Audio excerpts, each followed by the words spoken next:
Gente, hello! Trouxe um vídeo diferente aqui pro canal. Eu separei algumas perguntas que vocês me mandaram lá no Instagram.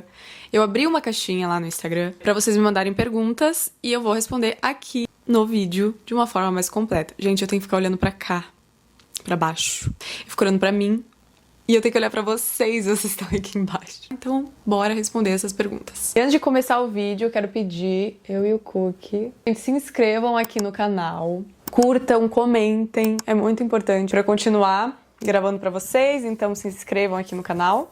Então eu vou começar com essa pergunta aqui, que é como aprender a se amar.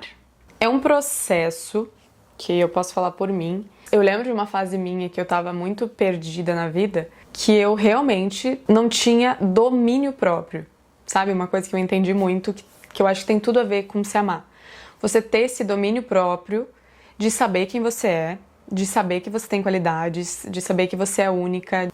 Pode ser que no momento você não enxergue nada de bom em você, mas você tem, com certeza, qualidades infinitas que você não está enxergando no momento. Então eu também não enxergava. Quando eu passei a ter esse domínio próprio, de entender quem sou eu e de entender que não tem ninguém igual eu, sabe?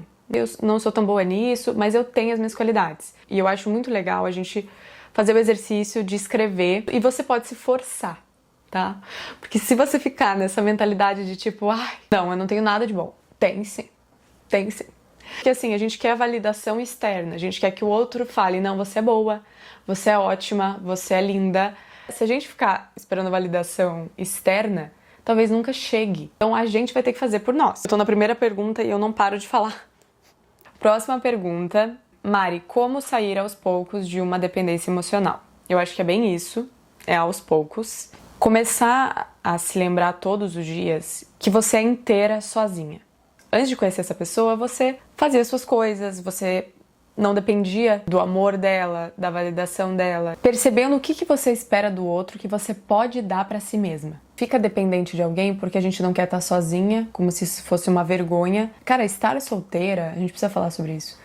É um momento que a sua energia tá em você. Muito bom se relacionar, mas se relacionar com leveza. Tem gente que tá comprometida e tá pior do que tá solteira. Com a energia em você, cuidando de você, não tem vergonha nenhuma nisso. Tá, próxima pergunta é: qual a sua rotina de cuidados com a pele? Se fez ou faz algum procedimento estético na face? Minha rotina de cuidados diários é: eu acordo, eu lavo o rosto com um sabonete próprio, tô passando um sérum pras manchas, porque eu tenho... Não sei se vai dar pra ver, mas eu tenho sardinhas, só que eu tenho sardinhas, mas eu tive muitas manchinhas de sol, não passava protetor direito, enfim. E às vezes passo um hidratante também no rosto e só. A minha skincare é um pouco mais básica. Passo protetor todos os dias no rosto, sem exceção. Isso mudou minha vida, eu não passava protetor nem hidratante no rosto. Louca, né? Me veio. Porque eu não me cuidava, eu não me amava, eu nem me cuidava. Eu achava que eu não precisava me cuidar, nem do meu rosto, tinha até preguiça de cuidar de mim, que é a pessoa que eu mais tinha que cuidar, tá? Tomem essa. E o único procedimento estético que eu já fiz na face foi o Botox, né? Que é o Botox que eu faço de 6 em 6 meses, se não me engano, faço com a minha mãe, maravilhosa. E eu faço só na testa aqui. Como eu e o meu namorado, que é o Miguel, a gente se conheceu e como começou essa história de vocês. Eu vou contar pra vocês, acho que é uma dúvida, né? Então eu conheci o Miguel na internet, tá? Na internet, no Instagram. Ele me achou, ele começou a conversar, né? Ele veio me seguir e tal, eu segui ele, a gente começou a conversar. E daí eu morava em Curitiba, ele tava em São Paulo. E ele falou assim, eu queria, né, ir até Curitiba, conhecer você. Eu falei assim, tá, mas eu não te conheço, né? Vou fazer um FaceTime, então, pra você me conhecer um pouco mais. Então eu tive um date virtual no FaceTime. Esse foi o nosso primeiro date. E daí a gente ficou conversando por horas e ele veio pra Curitiba. E daí a gente se conheceu pessoalmente, não se desgrudou mais. Daí depois de alguns meses, a gente começou a namorar e estamos namorando desde então. Próxima pergunta é: qual conselho você daria sobre os nossos sonhos futuros? Eu acho que o primeiro conselho que eu posso dar é não esperar estar 100% pronta para começar. Ser amadora, né? Começar. Nem que seja aos poucos, dando pequenos passos. Tem que estar perfeito, não vai chegar esse dia onde vai estar tudo perfeito. Podcast que tem vezes que a gente tem sonhos que não vão fazer sentido para os outros. E que os outros vão achar ridículo, ou que os outros vão nos desmotivar, sendo que essas pessoas não fariam, não conseguiriam. As pessoas querem nos proteger, falando, não, você vai arriscar tudo para fazer isso? Como assim esse é teu sonho? Então ele fala pra gente, quietinha, em silêncio, fazer os nossos planos, os nossos sonhos, botar em prática. E você talvez não tenha um apoio das pessoas, e tá tudo bem, é você que vai, você sabe que faz sentido pra você. Próxima pergunta é o que você diria pra alguém que está perdido na vida? Eu já estive perdida, gente, juro, foi tipo assim, o que eu tava fazendo aqui até agora? Óbvio, a gente é adolescente, a gente não tem tantas preocupações na vida como a gente tem depois de um tempo. Mas eu não sabia o que eu queria, eu não tinha planos, metas, sonhos. Talvez você esteja perdido porque você esteja buscando um caminho que não é seu. Talvez você esteja perdido porque você está reestruturando, é um momento de reestruturação. O que cabe e o que não cabe. Não é uma coisa ruim se a gente for pensar. Óbvio, a gente queria estar com as coisas mais resolvidas internamente, mas é um momento de recalcular a rota. Estar perdido não é o fim do caminho, é o começo de algo. Tem uma pergunta aqui, o que eu acho da profissão, do trabalho do Miguel, que ele é ator, né? Se eu já vi alguma novela que ele trabalhou. E quando a gente se conheceu ali, começou a se falar, eu não sabia que ele era ator, porque eu sou zero noveleira. A última vez que eu vi novela foi Avenida Brasil. Faz muito tempo que eu não vejo novela. Bem, quando eu conheci ele, tava fazendo essa última novela que ele fez, que eu assisti. Vi alguns outros trabalhos dele. E eu achei incrível, eu acho incrível esse trabalho, né, de ator. Eu acho que tem que ter um dom. Eu entendi muito mais como que funciona e eu admiro muito. Com qual intuito eu comecei aqui e como eu comecei. E eu comecei por influência de amigas. Um dia a gente tava num almoço, assim. Falei pras minhas amigas, tava a fim de criar um outro Instagram para poder postar receitas e minha rotina saudável, porque eu tava fazendo nutrição na época e eu gostava muito de fazer receitinhas saudáveis. Eu gostava muito também de gravar isso, toda essa produção. Antes da pandemia eu não trabalhava com isso, né? Tava na faculdade de nutrição e tal, fiz estágio, então não trabalhava com a internet. E daí eu falei pra elas que eu tinha vergonha de postar no meu Instagram normal vídeos. A gente sempre tem vergonha no começo, né? Daí hoje, deu no que deu. É um outro Instagram, delas cria, tal, vai. E daí se chamava MedaFit. Ele começou com 0 seguidores, gente. Que eu postava receitinha, postava dicas de rotina, fitness, coisas de motivação. Eu me motivava ao mesmo tempo. Porque nesse período da faculdade, que eu fiz uma troca de faculdade, eu fiz arquitetura e troquei para nutrição. Eu tive muitos problemas. Eu tive compulsão alimentar, foi muito complicado, engordei 10 quilos. Então fazer isso me próprio motivava nessa reeducação alimentar, nesse processo de fazer exercício, de voltar a me cuidar. Eu comecei a fazer receita para marcas, trabalhei com 2 marcas, onde eu produzia o vídeo de receitas com os produtos deles. Um era de hortifruti, outro era de azeite, né, e ganhava por isso. Então, assim, começou a virar o trabalho, começou a virar uma coisa séria. Começou assim, como uma brincadeira, como uma coisa pra me motivar, que me fazia bem e hoje virou o que virou. Eu sou muito feliz fazendo isso, não tem o que falar. Eu me realizei, eu me encontrei e assim, eu amo fazer isso. Comecei a namorar à distância, inclusive ele mora em Curitiba, na sua cidade. E sei que você também namora à distância e gostaria que me desse algumas dicas para que seja leve. Eu namoro à distância, né? Pra quem não sabe, desde o começo a gente namorou à distância.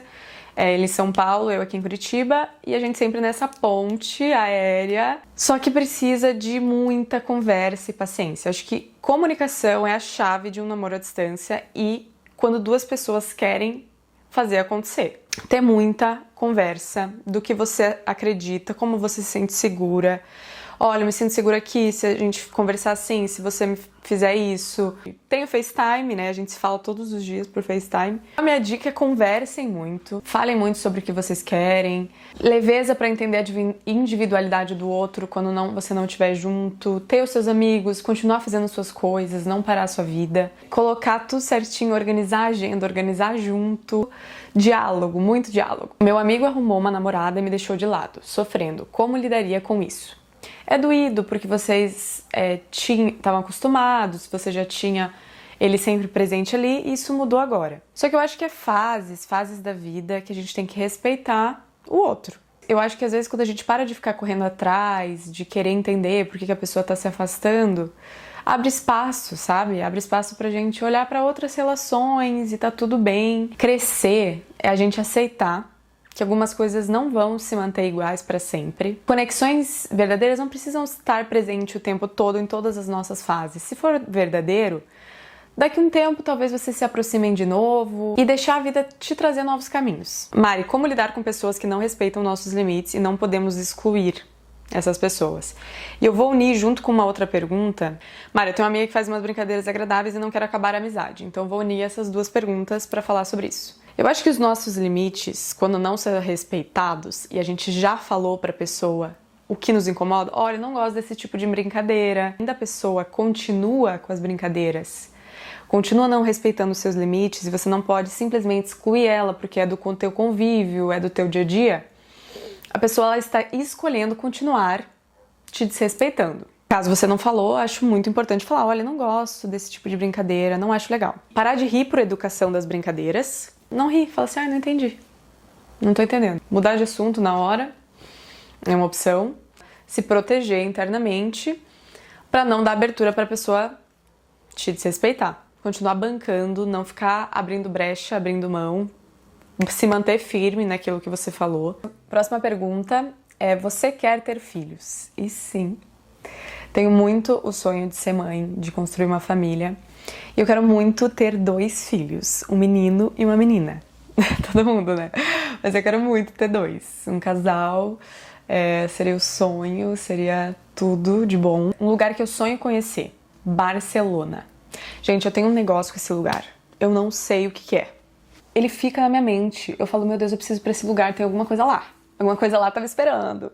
E eu quero muito, gente. Já tá nos meus planos, é um lugar que eu quero muito. Tô com 22 anos, 3 anos de faculdade, não me identifico mais, mas com medo de desistir e de dar tudo errado. Eu entendo muito o seu medo, porque quando eu mudei de faculdade, eu fiz 2 anos, não, eu fiz 1 ano e pouco, eu troquei. Eu também tinha muito medo de estar desistindo, ai não, continua, só que eu tava mal, né? 3 anos, você foi, você fez, talvez terminar, finalizar, e não tem problema nenhum em começar outra coisa depois, né? Buscar uma coisa que faça mais sentido pra você, porque eu fiz a minha faculdade e eu não trabalho com isso hoje, né? Não é uma coisa que me preencheu. Às vezes a gente não se identifica mais com aquilo, mas a gente finaliza aquele ciclo e, né, vai buscar se entender, olhar com cuidado pra isso, né? Ver se realmente você só tá cansada, esgotada, entender esse sentimento. Eu dar dicas de livros, livros para autoconhecimento. Separei 3 aqui que eu acho que é legal eu indicar para vocês. O primeiro é esse aqui, que foi o primeiro livro que eu li assim nesse processo de autoconhecimento e foi incrível. É um dos melhores livros que eu já li, que é Você Pode Curar a Sua Vida, da Louise L. Hay. Muito bom. Esses 2 são recentes, que é O Círculo de Fogo. São várias orações, né, meditações guiadas para uma vida de felicidade e amor. É mais orações para o perdão, oração para o amor, oração para a verdade. Então, para você se sentir mais grata e você se conectar mais. E esse aqui eu ainda não terminei, que é para você ler quando achar difícil pedir ajuda, for lidar com pessoas complicadas, tiver que tomar grandes decisões, dizer sim, querendo dizer não for correspondido no amor, estiver sob forte pressão e tudo perder o sentido. Então, assim, é um guia muito bom. Fale sobre como ser mais feminina. Quero trazer um vídeo só disso um dia. Que eu tive uma época da minha vida que minha energia masculina estava altíssima. E quando eu me toquei, entendi né? Como ser mais feminina, mais delicada, mais... As coisas mudaram, né? Assim, uma virada de chave mesmo. Porque eu queria fazer tudo, eu posso, eu faço, eu pego, eu carrego, eu posso, eu sou forte. E nós somos mulheres fortes, guerreiras, a gente consegue tudo o que a gente quiser. Mas não tem problema ser cuidada e pedir ajuda. Eu não tinha essa ideia na cabeça. Vocês podem fazer. Se alguém faz, eu não fico tipo, ai, não precisa. Não, deixa a pessoa ser gentil comigo.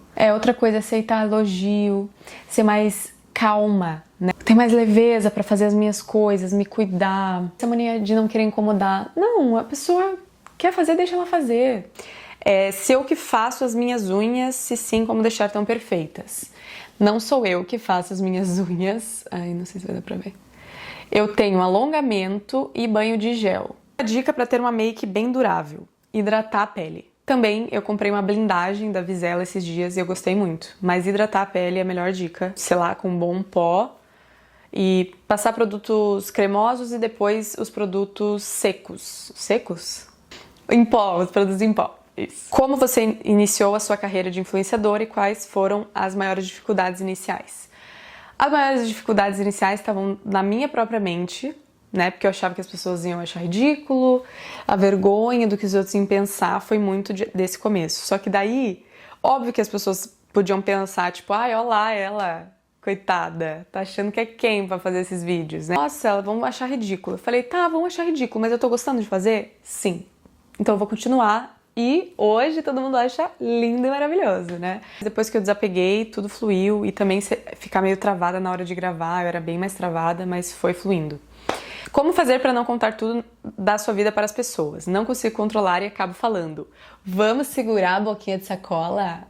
Eu também, gente, sabe quando você tá num lugar e você fala assim, meu Deus, por que eu falei tudo isso da minha vida? As pessoas não precisam saber de tudo da nossa vida, a gente não precisa compartilhar tudo. Você tá contando pra alguém, só que não tem ninguém aqui. Sabe, segura. Eu sei que dá vontade de contar. Eu também faço isso. Tipo, eu vou contar, daí eu, tipo... Não preciso. Pensar antes de falar, acho que é uma boa. Como se importar menos com as pessoas que não se importam com você. Focar em quem está te dando troca, né? Eu amo aquela frase. Criar raízes aonde existe troca. É muito nítido quando a pessoa não te prioriza. Então é desgastante você ficar priorizando ela. Você pode se importar com essa pessoa, mas você pode deixar, né, não priorizar tanto, colocar essa pessoa mais pro final da tua lista, do teu dia, fazer as coisas primeiro, fazer outras coisas com outras pessoas primeiro, que vão te priorizar, e fazendo essas trocas. A pessoa não vai gostar, tá? Ela vai te cobrar, mas você fala assim, pois é, amor, mas eu preciso de troca. Meio essa. Às vezes você se sente aconselhada pelo próprio conselho ou já tens tudo eles postos, já tem eles postos em prática na tua vida. Gente, eu sempre me sinto aconselhada. Às vezes eu volto num vídeo meu, escuto ele de volta e falo, é pra você. Essa é pra você, Mariana. Gente, os conselhos são pra mim também, tá? Ela falou assim, tô morando na França, fazendo faculdade, reprovei algumas disciplinas e tô pensando se continuo aqui ou volto pro Brasil. A faculdade deixa... Mas estou muito desapontada comigo mesma e fico pensando se estou perdendo tempo. Tô falando aqui porque adoro seus conselhos. Beijo. Fico muito feliz que você adora os meus conselhos. O que eu queria te falar, né? Que reprovar uma disciplina, algumas disciplinas, não define quem você é. Eu sei que a gente fica desapontada, mas não define, não é definitivo. Estudar fora já é desafiador por si só. Você tá longe da tua família, apoio, é desafiador. E é natural a gente se sentir frustrada, é outra cultura, a gente quer performar, a gente sabe que é uma oportunidade muito boa. Uma coisa é você não tá perdendo tempo, você tá vivendo, aprendendo e crescendo. Isso é crescimento, isso é aprendizado. Voltar pro Brasil, se você sente que seria um cuidado com você, não é um retrocesso. Mas pensa que você tá vivendo uma experiência incrível, aprendendo. Você não tá perdendo tempo, você tá vivendo. O que fazer para ser feliz, tá? Então eu acho que ser feliz não é um destino, é um processo. Tá sendo feliz no processo. Não, você não vai alcançar a felicidade. Quando tiver isso aqui, eu vou ser feliz. Não, você tem que ser feliz no processo. Criar um momento gostoso na sua semana. Uma felicidade sua. Ouvir uma playlist, uma música alta, dançar, desenhar, pintar. Outra coisa que eu acho muito legal fazer, pegar um álbum de fotos antigas quando você era criança e ver essas fotos. Tenho certeza que você vai se emocionar do quanto você evoluiu, do quanto você cresceu. E ver a sua história é muito lindo, é muito legal de ver. Isso te traz uma felicidade, um ânimo. Então, e também colocar momentos gostosos nos teus dias. Respondi bastante coisa, meu Deus, já até escureceu. Eu hablei muito, falei muito, tô até cansada de tanto que eu falei, mas eu amei fazer desse jeito. Consegui falar muito mais, eu espero que vocês amem esse vídeo. E é isso, eu amei, espero que vocês tenham gostado. Beijo!